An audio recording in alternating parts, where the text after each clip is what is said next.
Ya masuk subbab terakhir tentang adopt test automation di bagian automation foundation ya, itu masuk tahapan terakhir. Oke. Nah, yang pertama itu ada maintenance standar. Di sini oke. Automation test kita tahu ya, automation test adalah proses yang berkelanjutan. Proses pengujian automation ini bekerja paling baik ya jika dimulai dengan fondasi yang kuat. Lalu kemudian skenario atau skrip harus selalu diupdate dari waktu ke waktu karena automation kan harus dijalankan secara terus-menerus ya, baik itu ada improvement atau tidak. Terus poin ketiga itu ada dalam proses pengujian automation itu kita harus melibatkan tim untuk ikut serta dalam pengujian automation gitu. Oke, kita masuk. Nah, di sini ada 3 aturan rangkaian tes ya, rangkaian tes. Yang pertama adalah valuable test. Valuable test itu terdiri dari tes retrospektif. Perannya adalah untuk melakukan pengujian bersama tim dan mendapatkan feedback dari tim. Kira-kira kurangnya dari mana, dari sebelah mana, terus apakah ada skrip atau ada skenario yang perlu dikurangi atau ditambahkan. Seperti itu.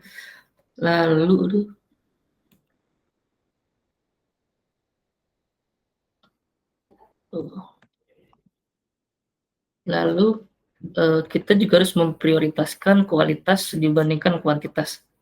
Misalnya dari skenario, dari 100 skenario, kita cukup membuat skrip atau skenario yang untuk di-automate itu hanya 10, tapi sudah mencakup dari 100 skenario tersebut, misalnya seperti itu. Itu lebih diutamakan dibandingkan dengan 100 skenario, tapi intinya sama gitu. Lalu yang terakhir itu ada memastikan skrip atau flow yang digunakan untuk testing sama dengan yang terjadi di production, agar kita bisa memastikan gitu ya, flow yang ada yang kita tes saat regression, saat di staging itu sama persis yang akan di deploy ke production. Terus aturan yang kedua itu ada reliable test. Reliable test itu memiliki yang pertama itu ada memiliki rencana mitigasi. Nah, dalam sebuah automation test itu udah pasti ada yang namanya fail ya, resultnya gitu. Nah, tapi kita harus tahu nih, kita harus punya rencana gimana caranya menangani hasil pengujian yang gagal. Lalu kedua ada membuat tes independen, ya, melakukan tes skenario yang tidak saling berkaitan. Misalnya kita cuma mau ngetes bagian V3-nya aja ya kalau di super gitu. Nah, sedangkan yang V2-nya nggak perlu dilibatkan gitu. Kita fokus di tes di dashboard V3-nya aja secara otomatis. Lalu yang terakhir ada gunakan environment khusus untuk pengujian agar tidak mengganggu flow kerja tim lain. Jika di sini mungkin kita tesnya di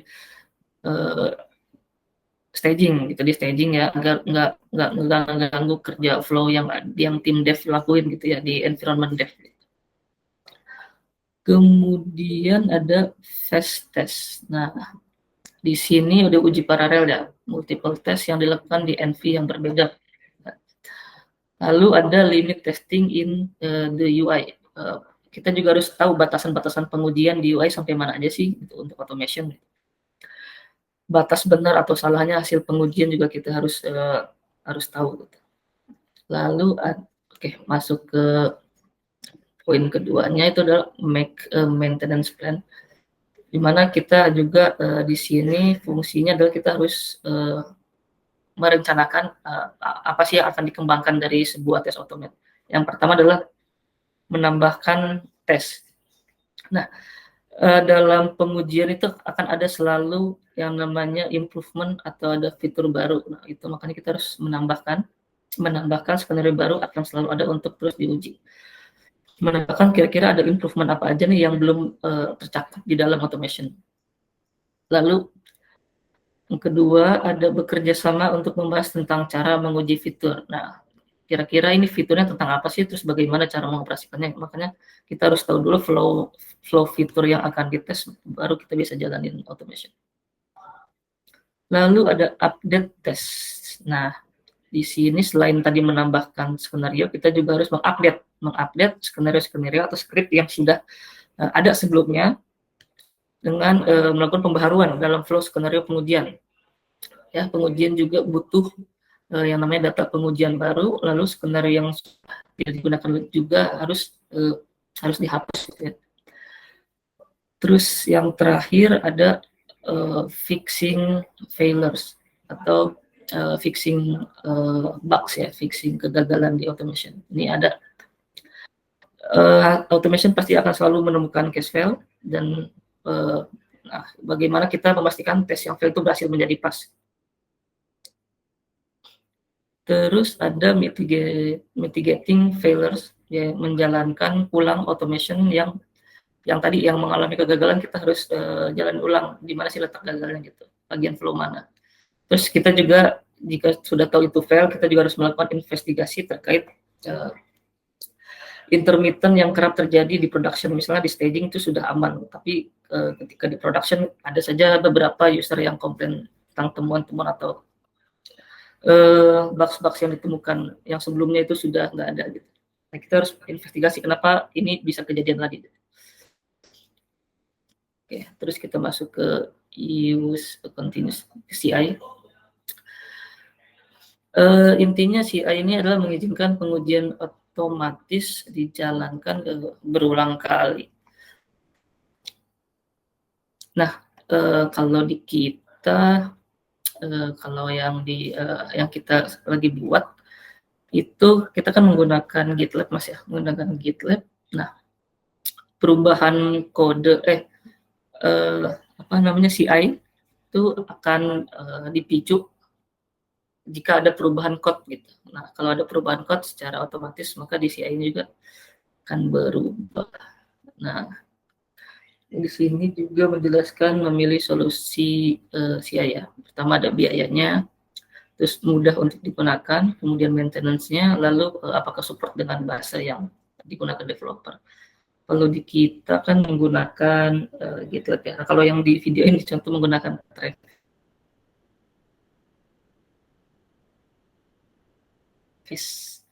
Travis CI.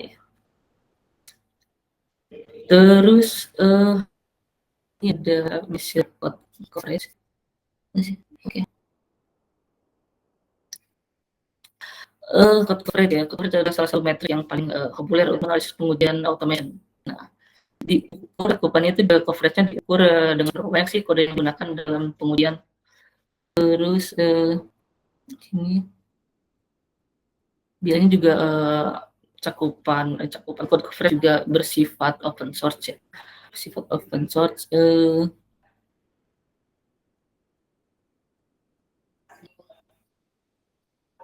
bersifat gratis dan mudah untuk disiapkan gitu. Lalu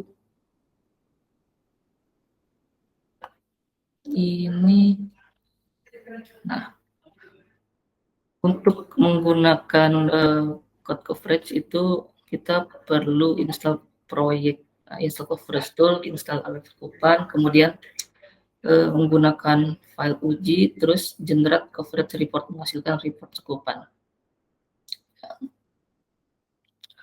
Nah, di sini ada analysis test coverage, analisis code coverage-nya. Terus si trends, melihat trennya, terus kemudian ada determine if any areas needs more test coverage. Itu kita harus menentukan apakah ada area atau coverage yang membutuhkan lebih banyak cakupan pengujian. Jadi misalnya secara code coverage kita di dashboard misalnya ada 100 API. Nah, secara automation apakah kita bisa mengetes semua secara automation? Apakah hanya beberapa bagian API saja yang bisa dijalankan tes automation? Itu tergantung sesuai dengan prioritasnya atau skor yang sudah kita bahas sebelumnya. Apakah fitur ini memiliki skor lebih dari 3? Jika lebih dari 3 maka fitur tersebut layak untuk di-automate. Nah, lalu yang terakhir itu ada share automation success. Nah, jika sudah melakukan pengujian automation, maka kita juga harus membagikan tentang hasil dari automation tersebut. Nah, tidak semua di dalam tim itu mengerti tentang automation-nya. Misalnya yang QA manual, kita harus share tentang hasil dari skenario yang dijalankan, lalu kemudian ada discuss what problem automation solve. Berdiskusi tentang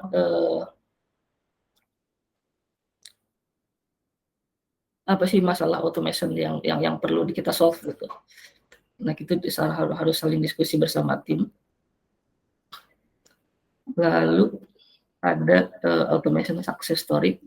Nah, di sini juga kita harus merangkum berdasarkan berapa banyak sih otomatisasi bug yang kita temukan gitu lewat automation test.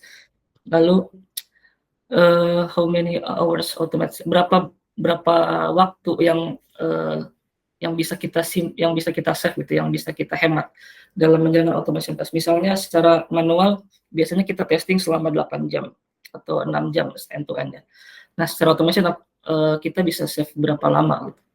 Secara automation misalnya kita cuma butuh waktu sejam doang. Nah, itu kan kita telah menghemat 7 jam testing gitu. Lalu bagaimana otomatisasi membantu tim kolaborasi lebih banyak. Nah, ini juga tentunya dari 2 poin di atas menyimpulkan bahwa automation juga bisa membantu banyak tim untuk mempermudah testing. Nah, ini lebih ke prosnya ya, lebih ke pro-nya.